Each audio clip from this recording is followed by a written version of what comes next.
vidéo que j'espère utile, intitulée « Comment ne rien prendre personnellement ». Alors de prime abord, ça paraît difficile car nous sommes dotés d'émotions et nous interprétons le monde, en particulier ce que peuvent nous dire les gens, que ce soit au travail, dans la famille, ce qu'ils pourraient nous faire.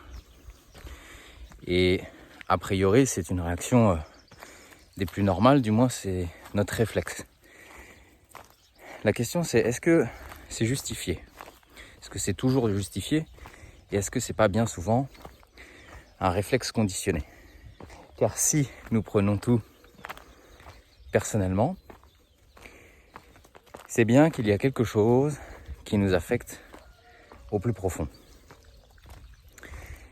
Mais est-ce que ce qui nous affecte, c'est ce qu'a dit ou fait la personne, ou c'est l'interprétation qu'on en fait, c'est-à-dire notre perception ? Ou simplement le fait qu'on se dise « Attends, elle m'a parlé sur ce ton, ou elle m'a dit ça, c'est un scandale, c'est intolérable, comment elle ose faire ou dire ceci ?» Donc, dans notre tête, on a un standard qui nous dit ce qui est correct et ce qui ne l'est pas. Le premier argument qu'on vient de se rappeler pour ne plus rien prendre personnellement, c'est de ne pas oublier que ces personnes ont elles aussi un filtre, une perception, qui biaise la réalité. Et donc si elles vous insultent par exemple, ou qu'elles sont irritables, je ne sais pas, par exemple au travail, et qu'elles vous reprochent quelque chose, est-ce que c'est vraiment parce que vous avez fait une erreur ? Ou est-ce que c'est pas plutôt sa perception à elle ? C'est-à-dire son stress, le fait qu'elle ait peur d'être réprimandée elle, le fait qu'elle se sente responsable, qu'elle a l'impression de ne plus pouvoir vous faire confiance. En somme, tout un tas de peurs qui lui correspondent, qui sont son monde intérieur. Car voyez-vous, si vous faites une erreur par exemple au travail, pour rester dans cet exemple, vous aurez des managers qui ne vont pas en faire tout un fromage, qui vont simplement essayer de comprendre ce qui s'est passé pour prévenir, pour éviter que ça se répète, tout simplement. Et ils seront globalement détachés, et ils seront même rassurants, et ils vont vous mettre en confiance, et tout ira bien au final. Donc, on voit bien que prendre personnellement quelque chose qu'on nous a dit ou qu'on fait, c'est aussi un choix qui est le nôtre. C'est en ça que nous sommes libres. Donc si vous le prenez personnellement, c'est que quelque part, au fond de vous, même si vous n'en êtes pas bien conscient, vous y avez donné votre accord. Voilà le premier argument. C'est l'un des accords Toltec proposés par Don Miguel Ruiz dans son livre « Les 4 accords Toltec ». Ne rien prendre personnellement, car toute personne a sa propre perception, projette un film sur vous, et bien souvent, ça n'a rien à voir avec la réalité, rien à voir avec vous. Le deuxième argument, c'est que nous-mêmes donc, nous avons un ego, et l'ego a cette particularité qu'il est toujours sur la défensive. Il veut toujours se défendre, se prémunir de quelque chose. Il a l'impression d'être le centre du monde, que tout gravite autour de soi, alors que c'est faux, c'est une illusion. Si par exemple, quelqu'un vous coupe la route, et vous vous mettez en colère, vous klaxonnez, vous insultez même la personne, croyez-vous que cette personne l'a fait contre vous ?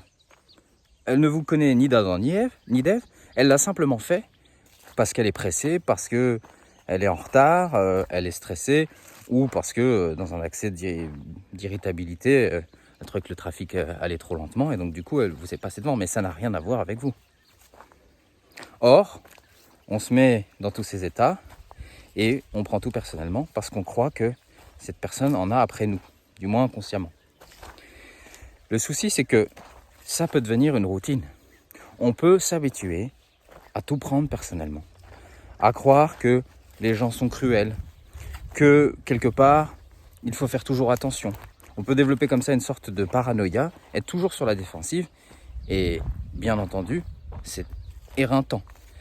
C'est quelque chose de très pernicieux pour le système nerveux.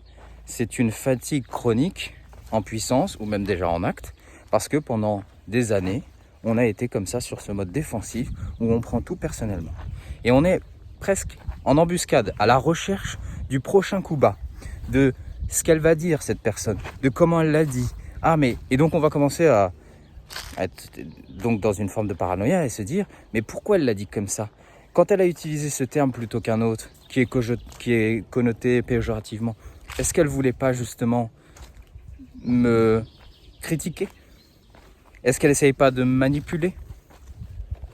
Donc on voit bien que on peut très vite se faire des films. Prendre quelque chose personnellement, c'est quelque part se faire un film.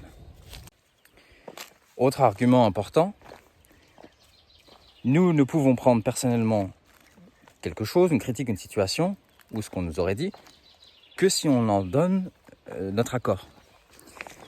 Que si on décrète intérieurement que ce que cette personne fait ou dit est vrai. Si par exemple, vous avez les cheveux bruns, et que je débarque comme ça dans la rue, je vous dis « Ah, ils sont dégueulasses tes cheveux, ils sont verts, j'aime pas ça du tout ». Vous allez rire. Vous savez que vos cheveux sont bruns.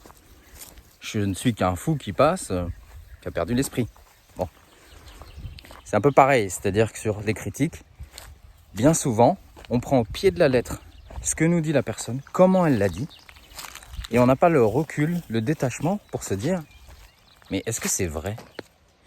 Et plus important encore de savoir si c'est la vérité absolue, est-ce que je donne mon accord? Est-ce que je décrète intérieurement que c'est vrai? Et donc, est-ce que je veux en souffrir ou pas? Donc, on voit bien qu'on a le pouvoir de ne pas y croire, de ne pas adhérer à ce qu'on dit ici et là. Et heureusement, parce que sinon, on deviendrait fou. Mais bien souvent, on ne s'en rend pas compte et involontairement, on donne notre accord aux opinions des uns et des autres, en particulier dans les cercles familiaux ou de confiance. C'est pas parce qu'une personne est un proche qu'elle a un droit privilégié pour vous dire quoi faire, pour vous dire comment le faire. Mais malheureusement, on donne souvent notre accord et donc on prend tout personnellement. Ça peut être une mère ou un père ou une figure d'autorité qui va vous dire ce qu'elle pense de votre travail, ce qu'elle pense de votre train de vie, de ce que vous achetez ou pas, de vos projets de vie. Et on peut très facilement prendre tout personnellement si on donne pleine tribune à ces personnes. Enfin, pour terminer cette vidéo, les avis, les opinions des uns et des autres sont quelque chose de malléable, qui change assez vite. Certains avis n'existent plus quelques mois plus tard, parce que les personnes ont elles-mêmes évolué, sont devenues plus mûres, plus sages. Et donc vous seriez surpris de recevoir une critique un jour, et des semaines, des mois ou des années plus tard, si vous en reparlez à la personne, vous vous rendrez compte qu'en fait, elle a dit ça comme ça, qu'elle n'y croyait pas vraiment, ou que du moins son avis a changé. Et donc si vous basez votre vie sur la réaction épidermique, vous êtes tout feu tout flamme et vous avez pris personnellement ce qu'on vous a dit, eh bien vous risquez en fait de baser votre vie sur un mensonge, une illusion. Et donc c'est pour ça qu'il faut faire attention à prendre les choses personnellement. Vous pouvez vous mettre en question, nous pouvons nous questionner, essayer de nous améliorer, mais globalement, on ne peut rien prendre personnellement. Surtout s'il n'y a pas la forme, surtout si la personne nous accuse et est agressive verbalement à notre endroit. Alors là, c'est sûr que ça a plus à voir avec elle. Son commentaire, sa façon d'agir a plus en dit long sur elle et ne dit rien de nous. Il y a une belle phrase d'Épictète qui fait partie donc de la tradition philosophique stoïcienne qui dit « Ce ne sont pas les choses qui nous troublent, mais le regard qu'on porte sur elles ». J'espère que cette petite vidéo vous aura aidé à prendre les choses moins à cœur et à pratiquer un peu le détachement.